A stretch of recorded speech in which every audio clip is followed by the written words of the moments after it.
महाभारत को धर्मयुद्ध कहा जाता है, लेकिन इस धर्मयुद्ध को जीतने के लिए पांडवों को कई ऐसे काम भी करने पड़े जिसे धर्मानुसार उचित नहीं कहा जा सकता। और इसमें सबसे बड़ी भूमिका श्री कृष्ण की होने के बावजूद श्री कृष्ण ने न्याय और सत्य को जीतने के लिए से ऐसी अपनी परिभाषा जिन्हें या तो ऐसे चाले जिससे पांडवों को युद्ध में विजय को ज्यादा महत्व नहीं दिया गया।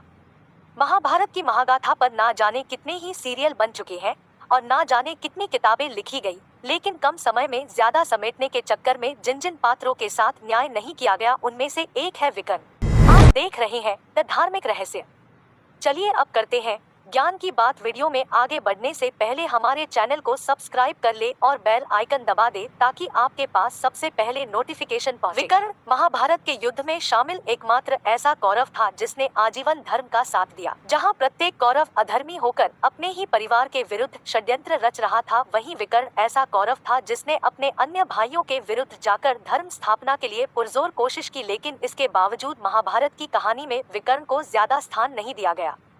धर्म की राह पर चलते हुए विकर्ण ने सत्ता और शक्ति के नशे में चूर अपने अधर्मी भाइयों को समझाने की बहुत कोशिश की, लेकिन उनकी क्रोध की ज्वाला शांत न कर पाने की वजह से वह उनसे अपनी बात मनवा ना सका, जिसके परिणाम स्वरूप महाभारत के युद्ध में विकर्ण समेत सभी कौरव मारे गए, जिनके रक्त से कुरुक्षेत्र की भूमि लाल हो गई। जब भी कौरवों की बात आती है तो अधिकांशतः दुर्योधन या दुशासन का ही नाम लिया जाता है। विकर्ण कौरवों के तीसरे भाई का नाम था, जिसकी अस्त्र और शस्त्र शिक्षा कृपाचार्य, द्रोणाचार्य और स्वयं भीष्म की देखरेख में संपन्न हुई थी, लेकिन महाभारत में महत्वपूर्ण स्थान न देकर ज्यादातर लेखों में उन्हें नजरअंदाज ही किया गया। भागवत गीता में विकर्ण को एक महान योद्धा के तौर पर दर्शाया गया है। भागवत के अनुसार अगर कौरव सेना में कर्ण और अश्वत्थामा के अलावा कोई महान धनुर्धर था तो वो था विकर्ण। लेकिन महाभारत में अर्जुन, एकलव्य, अश्वत्थामा, कर्ण और अर्जुन की उपस्थिति के चलते विकर्ण को हमेशा अलग ही रखा गया। Doctor PV. नाथ द्वारा लिखी गई भागवत गीता में भी विकर्ण को महान धनुर्धर के रूप में बताया गया है।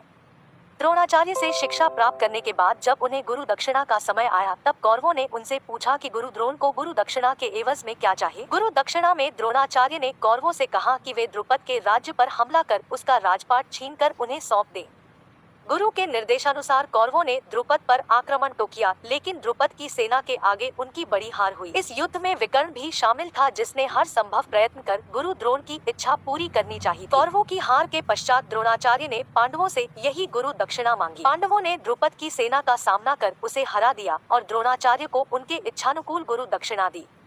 इस युद्ध में विकर्ण की भूमिका बहुत बड़ी थी कि अगर कौरव ही द्रुपद को हरा पाते तो विकर्ण को एक महान धनुर्धर के तौर पर लगभग सभी लोग जानते। चौसर के खेल में अपना सब कुछ हारने के पश्चात जब पांडवों ने अपनी पत्नी द्रौपदी को जुए में गंवा दिया था, तब द्रौपदी द्वारा हुए अपने असम्मान का बदला लेने के लिए दुर्योधन ने भरी सभा में द्रौपदी का चीरहरण करवाया। दुशासन द्वारा किए गए चीरहरण को सभा में बैठे सभी लोग देख रहे थे, जिनमें पांडव, धृतराष्ट्र, कृपाचार्य, भीष्म, विदुर आदि शामिल थे, लेकिन किसी ने भी इस अधर्म के विरुद्ध अपनी आवाज नहीं उठाई। विकर्ण एकमात्र ऐसा कौरव था जिसने न सिर्फ अपने ज्येष्ठ भ्राता की इस हरकत के खिलाफ आवाज उठाई, बल्कि अंत तक दुर्योधन और दुशासन को समझाने का प्रयास करता रहा कि ऐसा करना अधर्म है। हालांकि विकर्ण के ये सभी प्रयास विफल हो गए, लेकिन इससे एक बात प्रमाणित हो गई कि गांधारी के गर्भ से केवल अधर्मी ही नहीं बल्कि धर्म की राह पर चलने वाले पुत्र ने भी जन्म लिया था।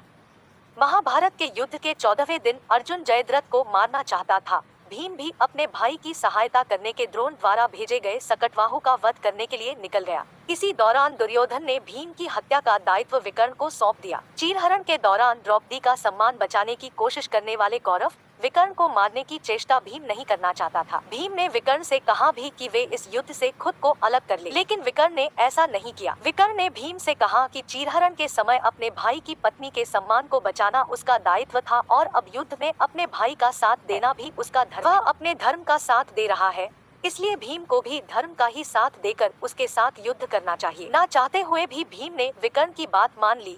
दोनों में युद्ध हुआ, जिसमें भीम ने विकर्ण का वध कर दिया। बहुत से इतिहासकार और पौराणिक जानकार विकर्ण और कुंभकर्ण के दरमियान एक समान का अनुभव करते हैं। हालांकि दोनों ही युद्ध अलग अलग युद्ध में हुए थे, लेकिन फिर भी दोनों के बीच बहुत कुछ समान था। जिस तरह धर्म और न्याय का पक्षधर होने के बावजूद केवल अपने भाई का साथ देने के लिए कुंभकर्ण भी राम रावण युद्ध में शामिल हुआ था, उसी तरह विकर्ण भी केवल अपने अधर्मी भाई की वजह से घटित हुए महाभारत के युद्ध में शामिल हुआ। कुंभकर्ण भी यह अच्छी तरह जानता था कि भगवान राम के आगे रावण की जीत असंभव है। उसी प्रकार महाभारत के युद्ध के परिणाम को पूर्वानुमान लगाने के बावजूद अपने भाई का साथ देने के लिए विकर्ण भी महाभारत का हिस्सा बना। दोनों को ही अंत में अपनी जान गंवानी पड़ी। महाभारत के युद्ध में धर्म के जिस चेहरे को विकर्ण द्वारा उजागर किया गया, उसे स्वयं धर्मराज कहे जाने वाले युधिष्ठिर और दानवीर कर्ण भी नहीं दर्शा पाए। जहां युद्ध में जीत हासिल करने के लिए अश्वत्थामा की झूठी खबर द्रोणाचार्य तक पहुंचाने वाले युधिष्ठिर भरी सभा में अपनी पत्नी का सम्मान नहीं बचा पाए, वहीं दूसरी ओर द्रौपदी का असम्मान करने वाले कर्ण भी धर्म का पालन करने में असमर्थ रहे। लेकिन विकर्ण ऐसा महान योद्धा था जिसने यह जानते बूझते कि धर्म की राह पर चलने के बावजूद उसे अपनी भाई की वजह से मौत का मुंह देखना होगा, उसने ना तो अपने भाई का साथ छोड़ा और ना ही अपने धर्म का। ऐसे में यह कहना गलत नहीं होगा कि जब अगली बार हम पांडवों और कृष्ण के रूप में महाभारत के महान योद्धाओं का जिक्र करेंगे तो हमें विकर्ण का नाम भूलना नहीं चाहिए। तो मित्रों, आपने देखा किस तरह विकर्ण की मृत्यु पर भीम को हुआ पछतावा था। तो वीडियो पसंद आए तो एक लाइक करें। ऐसी और वीडियो देखने के लिए हमारे चैनल को सब्सक्राइब कर ले। जब तक आप देखते रहिए द धार्मिक रहस्य।